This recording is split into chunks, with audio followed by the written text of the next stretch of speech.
Bien, buenas noches, bienvenidos a todos los que están hoy en sala, en vivo. Voy a ponerme mi camarita ahí que no me estorbe la visión. Bueno, bienvenidos, bienvenidas.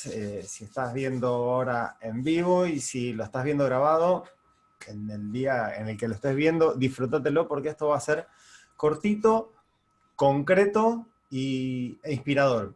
El punto acá, me estoy poniendo la vara alta porque es la relación que tenemos mentalmente con el dinero suele ser de una emoción muy intensa y hay muchas veces contradictoria en nuestro interior. Y decimos que queremos algo cuando en realidad no avanzamos en el mismo sentido de lo que estamos diciendo querer. ¿Por qué? Porque internamente el dinero funciona de una manera muy poderosa cuando no sabemos cómo controlar o cómo gestionar esas emociones que nos generan el dinero. Venimos hablando ya desde Aprende Economía Digital. Mi nombre es Diego Del Boy, soy neurocoach, especialista en mentalidad productiva, y justamente lo que vamos a hablar es un poco de mentalidad y cómo crear en nuestra mente y en nuestros papeles un plan que sea realista para poder tomar decisiones financieras efectivas. Arrancamos desde la comunidad Aprende Economía Digital y Coaching Productivo, desde donde compartimos todos los temas de mentalidad, con el tema del día de hoy, que son decisiones financieras efectivas. Para esto tenemos que volver a las bases, volver a lo más primitivo de nuestro cerebro, que es desde dónde tomamos las decisiones. Y por más que los decoremos con un montón de razones, un montón de fundamentos lógicos, el cerebro toma decisiones por dos factores fundamentales: miedo y placer. El miedo puede estar fundamentado desde diferentes perspectivas. El cerebro inconsciente lo que busca es seguridad, y si algo no le da seguridad, generalmente le da miedo.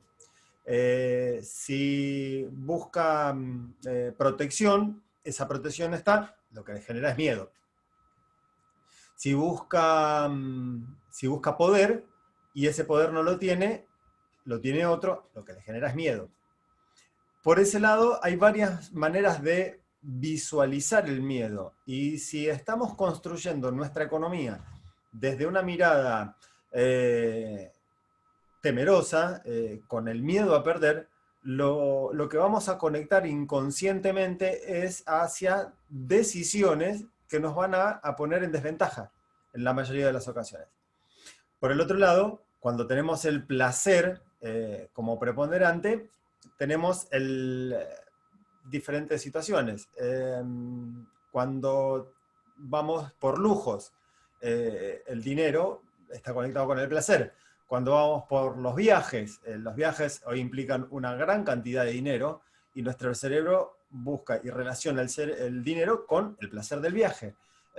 Cuando buscamos impresionar a alguien, nosotros los varones por lo general, inconscientemente lo que buscamos es generar un placer, para no tener el miedo a perder esa oportunidad de seducir a alguien o de complacer a alguien. Entonces el miedo y el placer están todo el tiempo en diferentes formas. Y cuando no somos conscientes de que el placer y el miedo están ahí, en ese tras bambalinas, en esas zonas medias borrosas, tomamos decisiones creyendo que las tomamos por una razón, pero en realidad las tomamos por miedo o por placer. Justamente, como nuestro cerebro constantemente está operando entre esas dos emociones primitivas o esos dos parámetros primitivos, lo que tenemos que buscar desde nuestras acciones, desde nuestra planificación, el miedo y el placer también está muy relacionado en la venta. Cuando alguien levanta la emocionalidad, disminuye el miedo y aumenta el placer, hay una gran posibilidad de que el cliente compre. Nosotros, cuando sentimos mucho placer en función de la conversación con un vendedor, nosotros lo que tenemos tendencia es a decir, ok, listo, ¿dónde firmo? ¿Cuánto sale? ¿Y cuánto, o cuándo me lo entregan? Entonces, tiene ese factor emocional constantemente operando en todas nuestras conversaciones. Y el dinero no escapa de esas conversaciones. Cuando la exposición anterior hablábamos de la conversación con el dinero y constantemente estamos operando desde estas dos situaciones. Si bien eran 4 las formas de visualizarlo en la presentación anterior, conversando con mi dinero, subyacente están estos 2 factores primitivos, que es el miedo y el placer. Por lo cual, debemos disminuir lo máximo posible el nivel de miedo ante una decisión que vayamos a tomar, incluso hasta cuando tomamos una posición de poder. Lo que estamos buscando es disminuir el miedo. Cuando nos protegemos, estamos demostrando que tenemos el miedo, pero lo que buscamos es disminuir el impacto que genera esa acción sobre nuestro miedo. Cuando estamos conectados con el placer, esa emocionalidad va en aumento y el placer nos conecta con decisiones enfocadas a lo que realmente deseamos, si nuestra energía, nuestra atención está conectada en el placer. Si está conectada en lo que es el miedo, nuestras decisiones van a estar basadas en una construcción desde el miedo, esas decisiones. El miedo es protección, el miedo es seguridad, el miedo es por si acaso. En cambio el placer es porque quiero, es porque busco, es porque deseo ese algo. El placer lo que hace es promoverte a ir por algo. Con lo cual, en las decisiones financieras, tener claro que tenemos que disminuir el miedo, gestionar el riesgo, construyendo un objetivo que es hacia el placer, el crecimiento económico, debemos tener claramente definido cuáles son nuestras metas. Si nos ponemos una meta que está conectada con el miedo, lo que hacemos es cerrarnos las posibilidades, es bloquearnos. Nos genera una emocionalidad de preocupación. Si nosotros nos ponemos una meta demasiado gigante, quizás desde nuestro entendimiento estamos poniéndonos una vara muy alta y eso nos bloquea, nos genera una emocionalidad muy, muy contraproducente a lo que estamos buscando. Cuando nos desesperamos o vivimos en una emocionalidad de miedo y después de eso viene la queja, viene la preocupación, el reclamo, la justificación por las malas decisiones, pero lo que en realidad nos pusimos es una meta extremadamente grande para las posibilidades en las cuales estamos construyendo. Esto no quiere decir que no nos pongamos metas financieras grandes. El punto es cómo construimos el camino hacia esas metas, que eso es lo que vamos a ver un poquito más adelante. El punto es, si nos ponemos una meta que sea aterradora, tenemos 2 posibilidades. Si estamos en control, esa meta aterradora nos propone crecimiento. Ahora, si no estamos en control porque nuestra decisión financiera está apoyada en un instrumento financiero del cual nosotros no tenemos control, puede pasar que eso nos genere una pérdida o una posibilidad de pérdida y eso nos genera también una emocionalidad de intranquilidad. Por lo cual, las metas, cuando son aterradoras, tienen que estar todo el proceso bajo nuestro control o cercano a nuestro control. Ya cuando cedemos nosotros el control a otra institución, a otra persona, a otro instrumento financiero, estamos dejando nuestra, entre comillas, vida, porque el dinero en algunas culturas significa vida. Si no estudien la cultura judía, ¿por qué el dinero significa vida y tiene tanta relevancia dentro de la cultura judía? Estamos entregando parte de nuestro poder, de nuestra energía, de nuestra vida, en ese símbolo interno e interior, a un instrumento que no tenemos control. Entonces la meta aterradora pasa a ser preocupante, no estimulante. Por eso es importante colocarnos metas inspiradoras. Y fíjense que acá no hay nada en específico, sino esto simbólico. El tema de una meta, tenemos que tener claro cómo construir una meta, ya sea financiera o de cualquier otro tipo, pero hoy estamos hablando de construir una meta financiera que nos motive, que nos inspire y que nos mantenga conectados con la prosperidad, conectados con un sentimiento de que vamos a ganar y no con un miedo a que vamos a perder. Las metas son alcanzar algo, y alcanzar algo no significa llegar y meterse en ese algo, sino tener algo inspirador, algo que conecte. Una meta tiene que tener una descripción de cómo la creemos esa meta. Y esa meta es como, para graficarlo de una manera más simbólica, es como la red en un partido de tenis. Si tenemos una red en un partido de tenis, muy por derriba de la meta, estamos regalando posibilidades al contrincante. Por debajo de la meta, directamente la estamos perdiendo. Sin embargo, cuando es la meta, la pelota o el objetivo está muy cerca de la meta, de ese límite de la red, tenemos más posibilidades de vencer al contrincante, que en este caso sería nuestra prudencia, nuestra conciencia y nuestro control, nuestra área de control. Y a mí en lo personal me gusta graficarlo o trazar un paralelo entre una meta y un faro. El faro no está en el lugar donde se atraca el barco. Está en un lugar por lo general rocoso y hasta peligroso para el barco.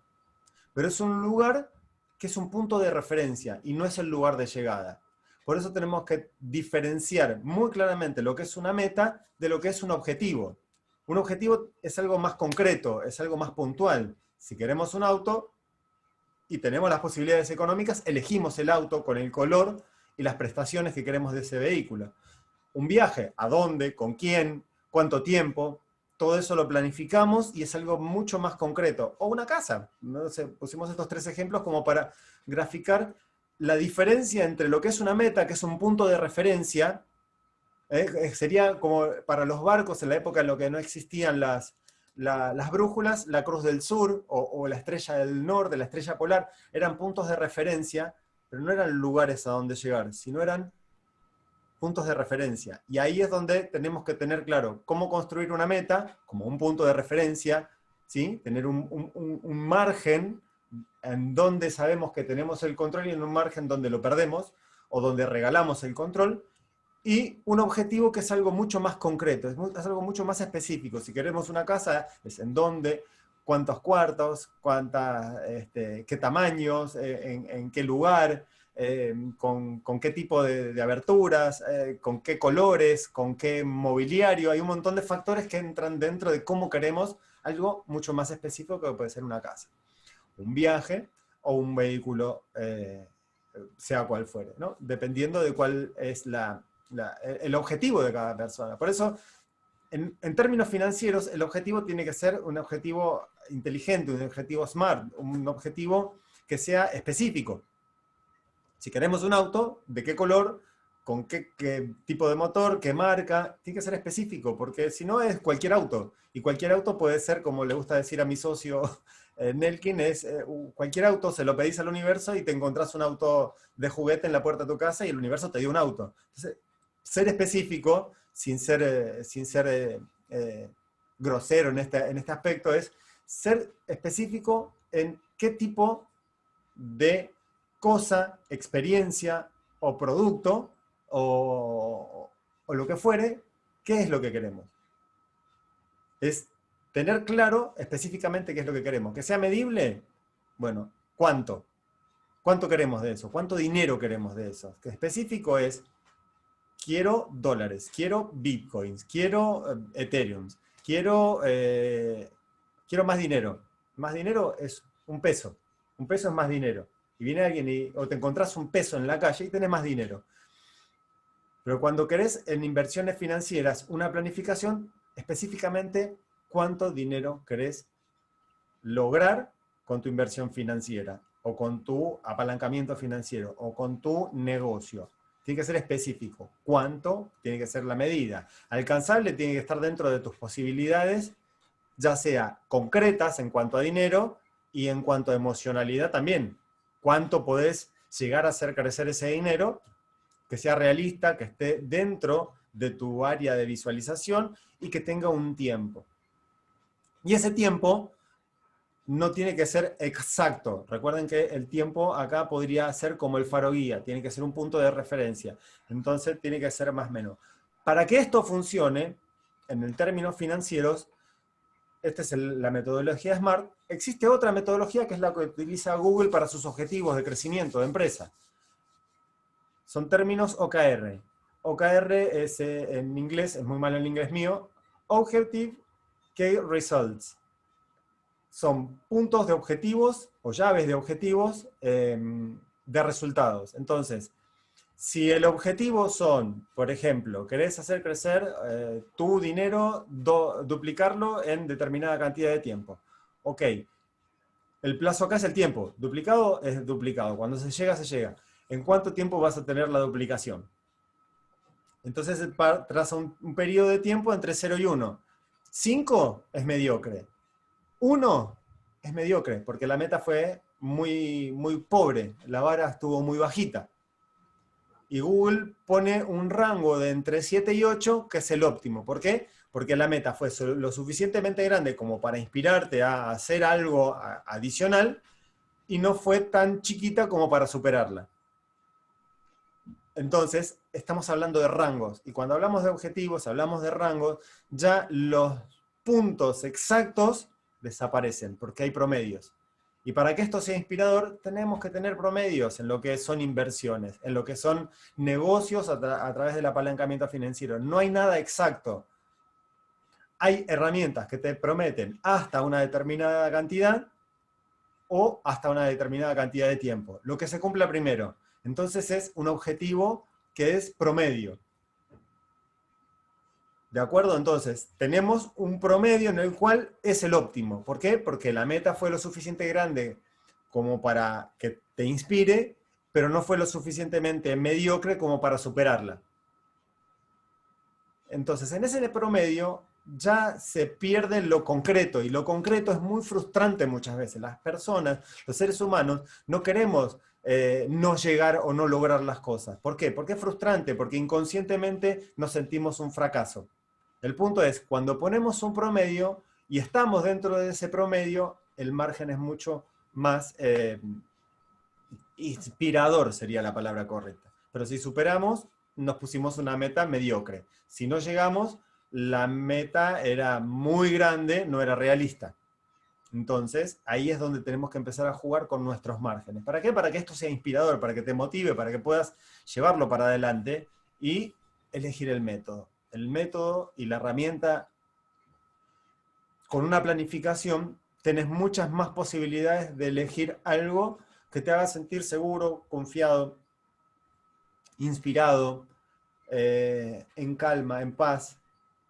Si te quita paz es muy caro. Entonces, poner dinero a trabajar y no estar tranquilo y tener el miedo excesivo a perderlo, no te favorece, porque el estrés crónico te produce enfermedades. Un pico de estrés lo podés tener y está buenísimo porque es súper estimulante, pero el estrés sostenido en el tiempo, eso es muy contraproducente, y busquen información médica, académica, y sobre el estrés, y se van a dar cuenta que es real lo que les estoy contando. Por eso, buscar algo que sea inspirador, que te mantenga en calma y que te mantenga creciendo, es parte de disfrutar lo que estás haciendo. No todo es plata, no todo es generosidad, no todo es bondad, no todo es ser millonario, ni todo es ser un vagabundo. Es buscar el equilibrio, es buscar el punto en el cual vos te sientas a gusto con lo que estás haciendo y no tengas la necesidad de responsabilizar a nadie más por tus resultados. Es tomar el control de tu vida, es tomar el control de tus finanzas, es tomar tus decisiones con inteligencia, con conocimiento y con una emocionalidad tranquila y disfrutando del proceso. Finalmente, el controlar tus riesgos y tus ganancias son tu responsabilidad. Por eso es que desde Aprende Economía Digital mostramos muchas de las cosas que utilizamos nosotros como mecanismos de aprendizaje para poder tomar mejores decisiones, para poder ser más efectivos en el proceso de crecimiento y poder tomar decisiones mucho más inteligentes. Les dije que iba a ser cortito, estamos para servirlos. Si alguien tiene alguna pregunta o alguna consulta o algo que haya quedado en el medio sin tocar, o que les haya quedado dando vueltas, pueden hacer la pregunta. y si no, ya vamos cerrando la charla, el seminario sobre cómo tomar decisiones financieras conscientes, marcándose objetivos específicos con una meta inspiradora y con conciencia de que tu dinero es tu responsabilidad y de nadie más. ¿Alguna consulta? No, muy bien, muchas gracias. Muchas gracias por compartir esta experiencia. Y bueno, los invitamos todos los martes a las 8 de la noche, horario de Argentina. Los invitamos a una capacitación de alguno de los miembros de Aprende Economía Digital. El martes próximo, nuestro contador especialista en criptomonedas nos va a hablar del marco regulatorio a nivel mundial, en América Latina, Estados Unidos y Unión Europea, desde el ecosistema Aprende Economía Digital. Compartan esta información, inviten a personas a ser parte de estos entrenamientos, de estas capacitaciones, de estos despertares, de estos abreboca, de estos abremente, para poder ser tomar decisiones más inteligentes, más sabias y desde la responsabilidad absoluta que tenemos por nuestro dinero. Las circunstancias afuera van a ser siempre responsabilidad de otros. Lo único que somos responsables nosotros es de nuestras decisiones ante el marco que nos toca vivir. Si no hay ninguna consulta, cerramos el entrenamiento de hoy y los esperamos la próxima semana. Un fuerte abrazo para todos y gracias, espero que les haya sido de utilidad.